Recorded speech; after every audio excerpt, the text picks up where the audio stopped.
Sadhguru, when certain youngsters face problems or difficulties like failures, breakups, loss, etc., a few go for drugs or alcohol instead of solving the problem and finding solutions. So, I want to know what is that one hope a person can cling on to even when he is fully shattered from within?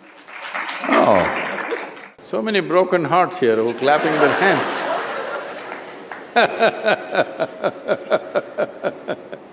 So, when he is fully shattered, what can he do? The question is, do you want to allow yourself to be fully shattered? That's a question. And many things that don't work out in your early life, you will see later on, it is a great blessing. There are many ways to look at this. Let me tell you this. This happened in 1941. This is just when the Nazi movement was building up in Germany and in some parts of Europe. So one day in Austria, a bunch of German soldiers came, broke into the homes, the Jewish family, a rich family, they broke the home and took away the adults, everything was robbed. And these two children, a 12-year-old girl and an 8-year-old boy were taken away. They were taken to a railway station. This is the month of November end, December kind of time, when it's becoming very cold. So they were kept in the railway station for 3 days because the trains did not come. Boys, little boys being boys, they started playing football.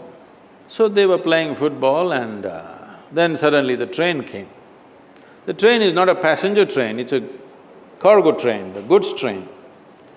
So when the train came, the soldiers came and rushed everybody into the wagons which are there. Everybody got in and the little boy and the girl also got in, but the little boy forgot to wear his shoes. He left his shoes outside and they pushed him into the wagon. So without shoes he came. His sister, a 12-year-old girl, saw her kid brother coming without shoes and she got mad with him. She held him by the ear, boxed his ears, scolded him nicely, slapped him. Say, "You idiot, already we are in enough trouble, now you come without shoes." Because in Germany in winter, no shoes means you may lose your feet. So she's angry about that. In the next station, the boys and girls were separated.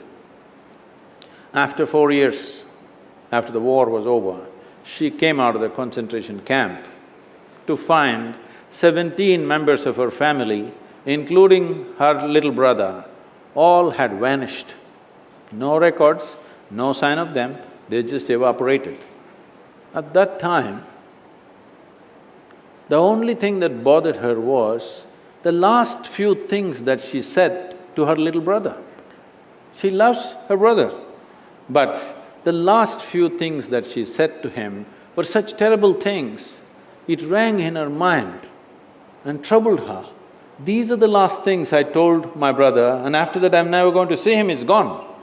So she took a vow, if I speak to anybody in my life, I will speak in such a way, if this is my last word, I will not regret. This one thing transformed her life in such a way. She went on to United States, she died in 2006, she did some phenomenal work, built a hospital somewhere near Chicago, I think. She lived a fruitful life. I'm saying, even if you're put through the most horrible situations, either you can come out using that experience as a better human being, or you can use the experience to become a horrible mess. So whenever something hurts you, there are two options. You can either become wounded or you can become wise. This is the choice. The more things hurt you early on in your life, the wiser you should have become, isn't it? But unfortunately, most people become wounded. This is simply because they just need an excuse to turn their own intelligence against themselves, that's all. Especially if the world around you turns against you, is it not very, very important that your intelligence stands up for you?